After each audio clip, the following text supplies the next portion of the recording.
Ladies and gentlemen, we now have Richard North, the other part of that great partnership. And Richard North, I understand, did have a Jesuit education.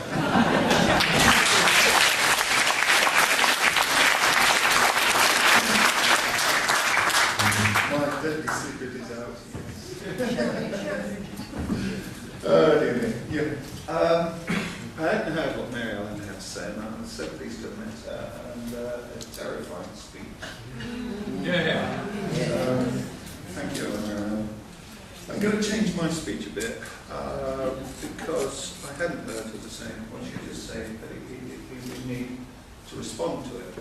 Now, I'll then move in. Now, look, we're running late, so anybody has to go, I'm not going to be offended. I will be, but I won't say it. And I'll try and finish with some speed, unfortunately, because we also want to allow some time for questions.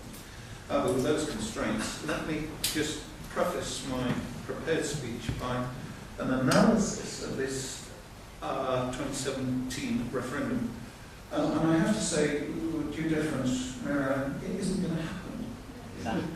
We're not going to have a 2017 referendum. We can't have. And the strange thing is the reason why is because of the Treaty of Lisbon. It's because of the treaties.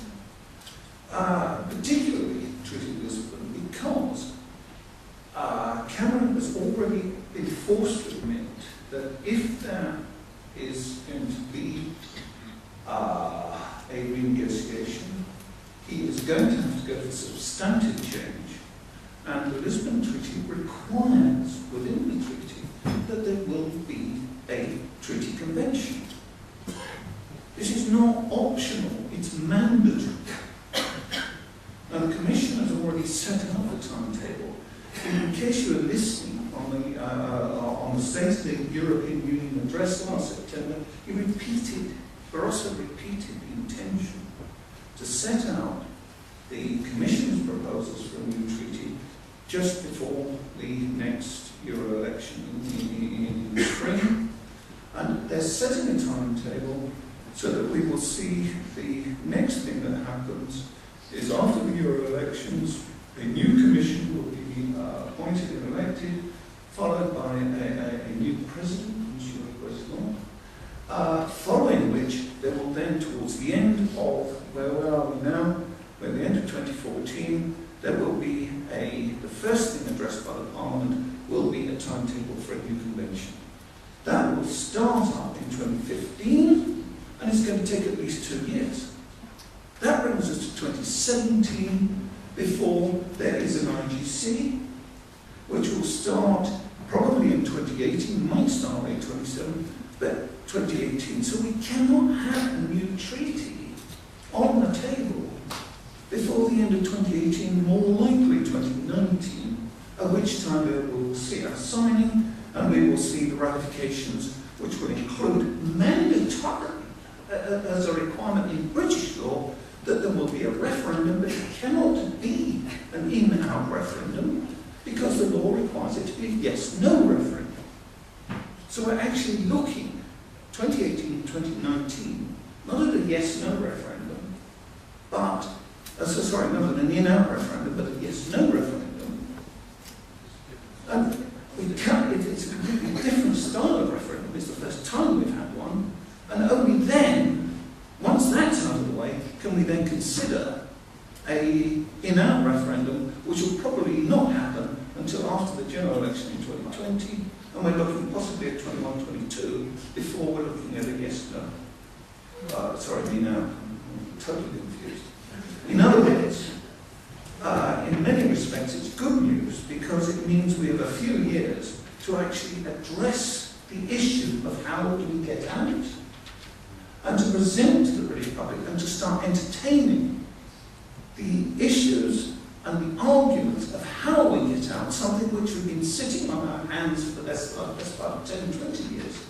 Because for all the polemics and all the discussions, there is no formal Eurosceptic offering, if you like, as to what the exit plan should be. It does not exist in the liturgy of the Eurosceptic movement. It doesn't exist, and this is our biggest single failing movement. And it's part of today that I'm going to offer something as to where we go, how we address it, and what possibly the lines of thinking that we should do. Okay, so we've got a few years, but again, many. Now, I intended to come up to this podium to talk about many things, and in particular, jam and ignorance. But I thought the combination of jam and ignorance is quite good. So, for starters, you might have remembered a couple of weeks ago, there was this, actually just over a week ago, this huge furore in the media and a debate in Westminster Hall about jam, about these terrible EU regulations that were going to cause jam to be turned into a black sludge like German jam, not what German jam is, and how terrible these EU regulations were. And I thought this was so typical of the way the EU debate is played in this country, based on almost total ignorance of issues. Because actually this jam debate went back a couple of years. It started off with a young lady called Michelle McKenna. Her nickname's Clippy. She developed a product and a business around the product of producing apple-based jams. Very clever. She was selling to supermarkets, doing quite well for herself. And she discovered that because when you make apple-based jam, because of the higher acidity, you don't need as much sugar. And she found that she'd confronted the regulations where she was making a jam with 53% sugar, and according to the regulations, you cannot sell a product as jam unless it's got 60% sugar. Now, and there's actually a lot of sense behind this, and she'd actually exposed unwittingly a gap in the regulation. But it gave the media an open house for calling these EU regulations balmy, because what it turned out was that the usual story we find here, they're British regulations. She was actually came under the, and I'm sure you know this, that it came under the Jam and Similar Products Regulations 2003, and you're all so familiar with that you know instantly that this was actually implementing Council Directive 2001-113, EC. So this became open house for the media to start speaking away about balmy EU regulations and red tape, and Vince Cable dived into the fray saying he was going to take up the red tape challenge and he was going to cut out this EU nonsense and everything was going to be fine when they went over to Brussels and beat the bureaucrats over the head and knocked some sense into them. However, and this is the really interesting thing, is for all that, they're not EU regulations anyway. As we all know, the directive actually implements Codex Standard STAN 79, 1981. So in other words, they weren't made in Europe at all. They're actually made, the actual Codex committee that deals with this is actually based in Washington, you'll be pleased to know. And the interesting thing is that even if we were not in the EU, we'd have still adopted the regulations anyway.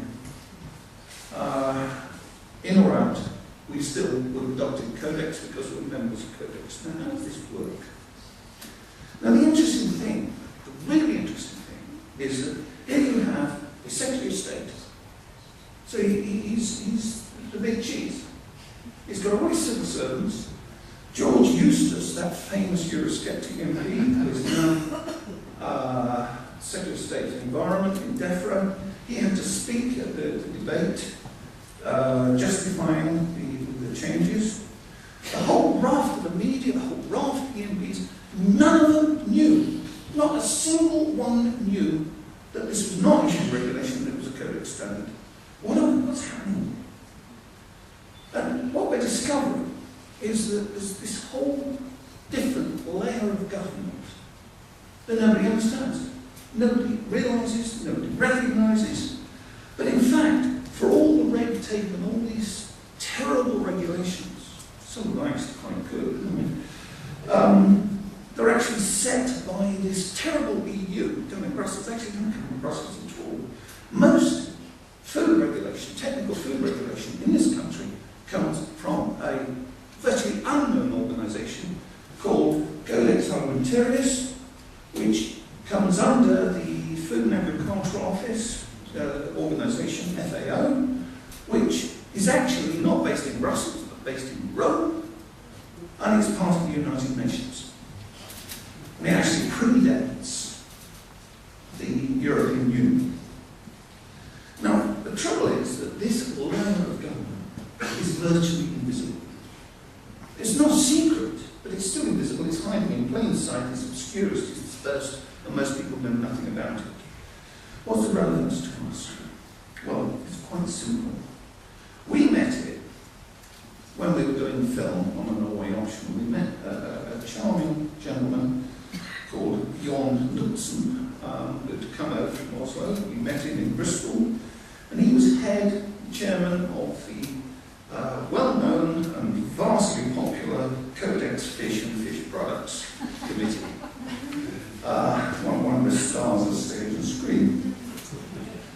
Now, the thing about Norway is the one thing they do with supreme skill is fish. You think we have a fishing industry, the Scottish fish cod, the Scottish cod quota is for 5,000 tonnes for the last year. For Norway, for the last year, the cod quota was 450,000 tonnes. Jointly with Russia and Norway, they shared 1 million tonnes cod quota. So they have an industry, we don't. It's of vital importance to them that they are able to control the standards. So they pay $300,000 a year to actually host the Codex Committee, the Fisheries Product Committee. They keep it in Oslo, but they keep their eye on it. And guess who makes the standards? Oslo. They tell me they don't. Yeah, sure. The point is that he who controls the committee controls the standards, controls the flow, and decides how the system works, and where it's their interest, the Norwegians control the committee. Now, let's look briefly at how the system works, because it's actually vitally important to us in understanding where we're going and understanding this thing about the Norway option.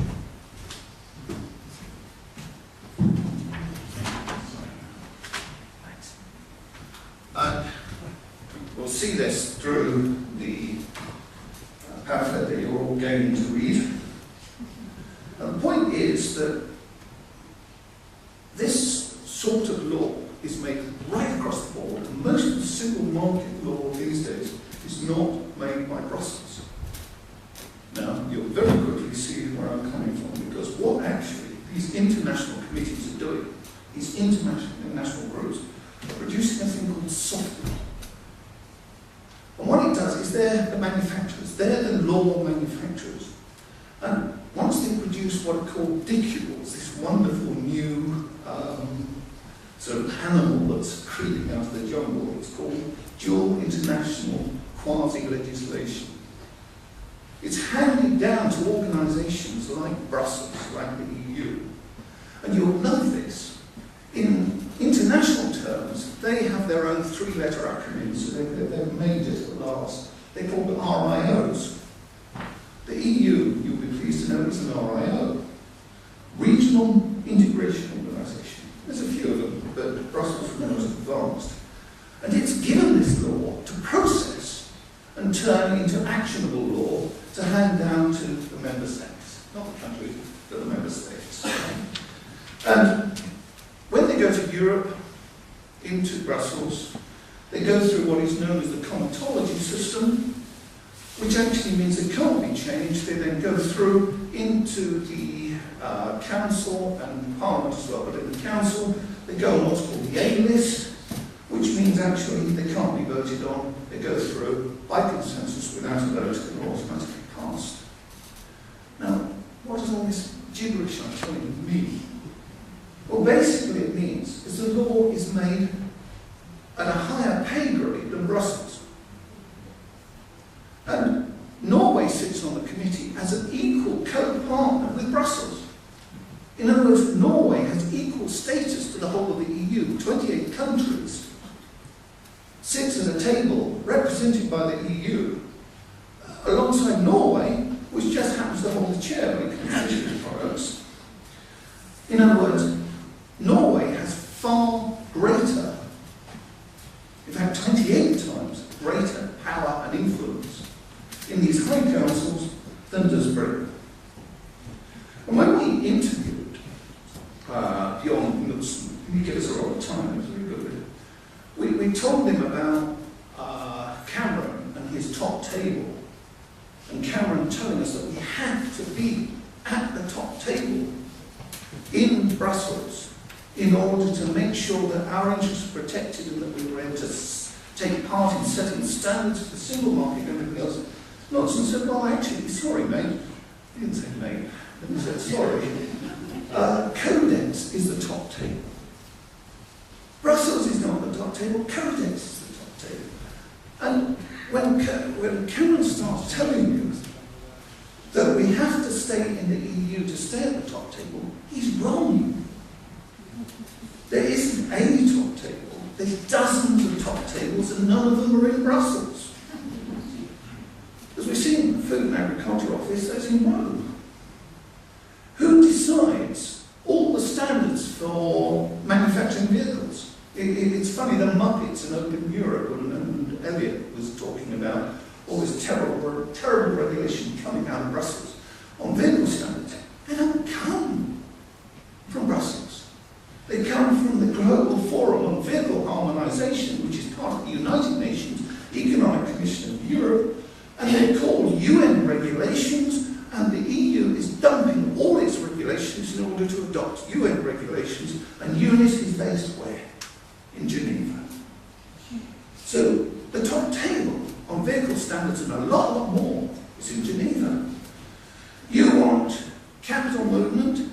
Well, funny enough, we saw a stupid story in the Mail, repeated in the UKIP website, about how Brussels was bringing out new standards for seeds and seed varieties and was chopping off a lot of varieties.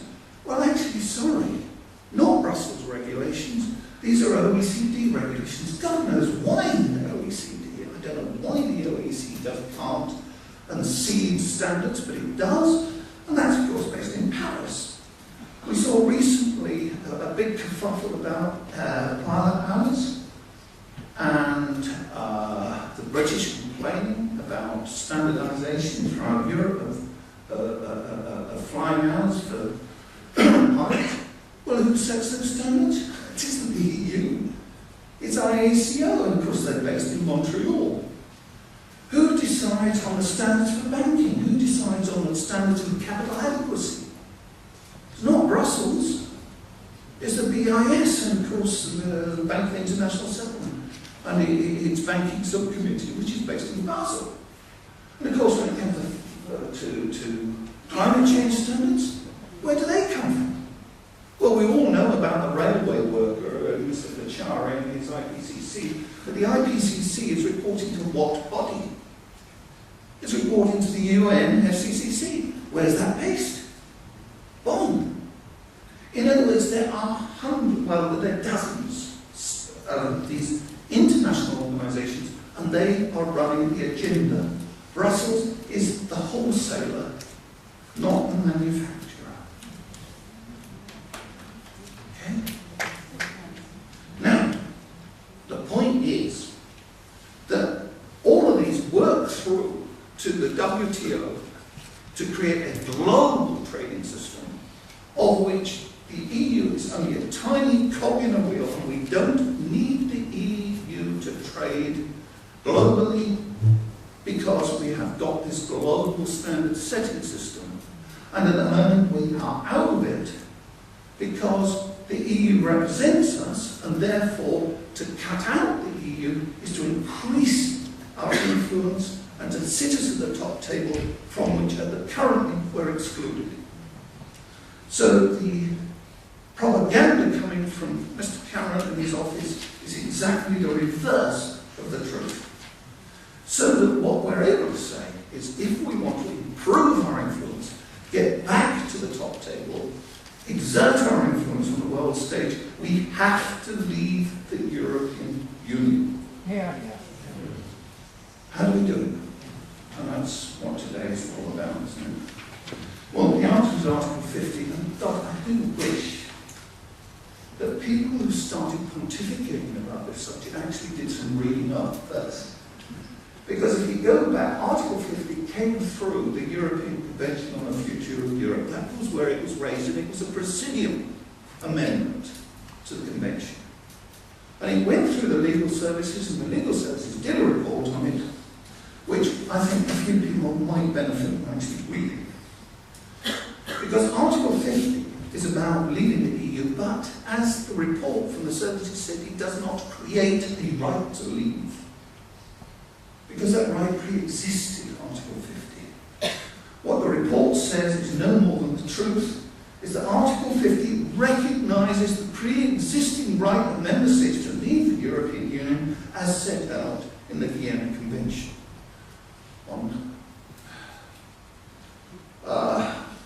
So, effectively, all Article 50 does is recognise the right of member states to leave, and then it sets a negotiating framework and requires the remaining member states to undertake a structured negotiation. So basically, what is there not to like? It says you, the member states, when any one member invokes its Vienna Convention rights and says, I want to leave, it requires them to sit down and have a negotiation. And it sets the framework and the procedures for that negotiation, and it also sets a putative timescale. Now, the timescale is as soon as you have reached an agreement, it ends. If you do it in 6 weeks, then it ends. But there's a default that if you fail to reach an agreement by the end of 2 years, then automatically the treaty ends.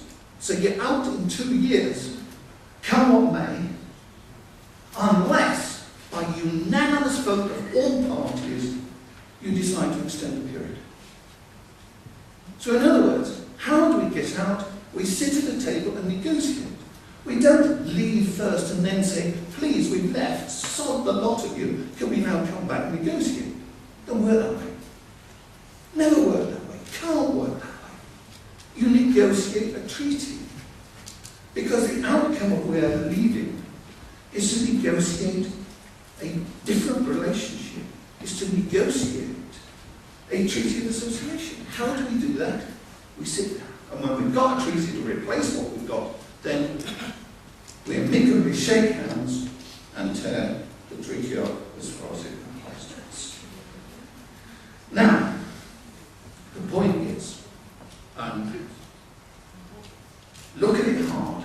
The only, apart from Algeria actually, the only state that actually managed to get out was Greenland, and that was a tiny country with minimal requirements in an early stage of the treaties, and that still took 2 to 3 years. Switzerland, which has just negotiated or has gone through negotiating a series of treaties with the European Union, still isn't through to the level we're at after 10 years. And the idea that we could unravel decades of integration within 2 years is absolutely a fraud. It's not going to happen, it can't happen. So hence, Norway option after EPA is the big issue as far as the CBI and as far as the entities go is the single market. Well, what we need to do is park the single market while we talk about the politics of EU membership. So we say, okay, chaps, it's not brilliant, it's not clever, it's not fantastic, but it is a workable solution. Let's rejoin the EEA. Let's protect the single market. Let's offer stability to industry, to business. Let's offer them predictability, so we'll say, we'll actually leave, but we'll keep the single market going and protect. And we can put a sunset clause in our agreement saying, well, we come back in 5 years' time, and renegotiate, and this time we start dealing with the single market issues. But let's get it out of the way, let's park it, and let's have a sensible talk about the political issues, about how we leave, and that way we can get out within 2 years and then start dealing with the consequences.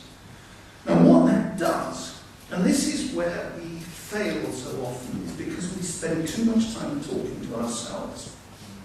Most people, if you look at the polls, come a referendum would most likely vote against.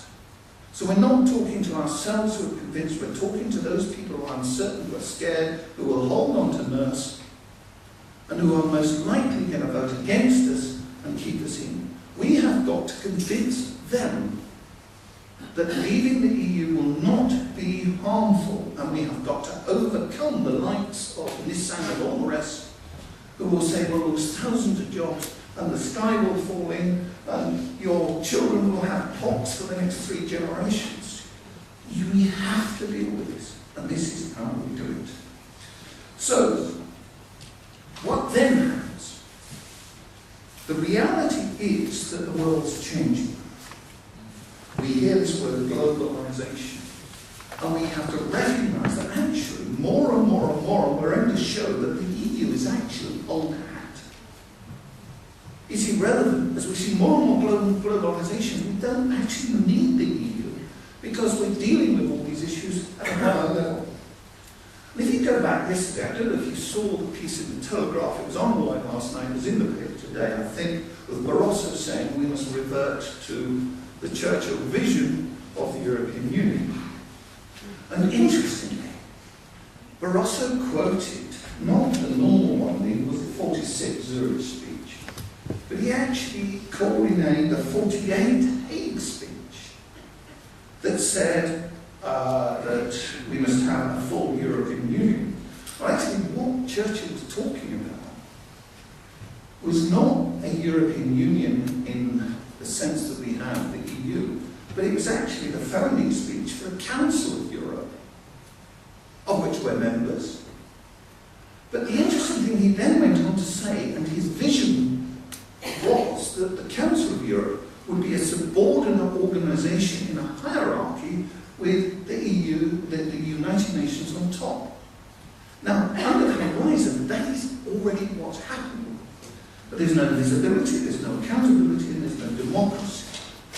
So that actually, what we have is a situation which I liken to one of these sort of second-rate horror stories. We sit in the EU, think in terms of a sort of drugged patient, comatose, waking up in Stygian blackness, absolute pitch black, and there you are.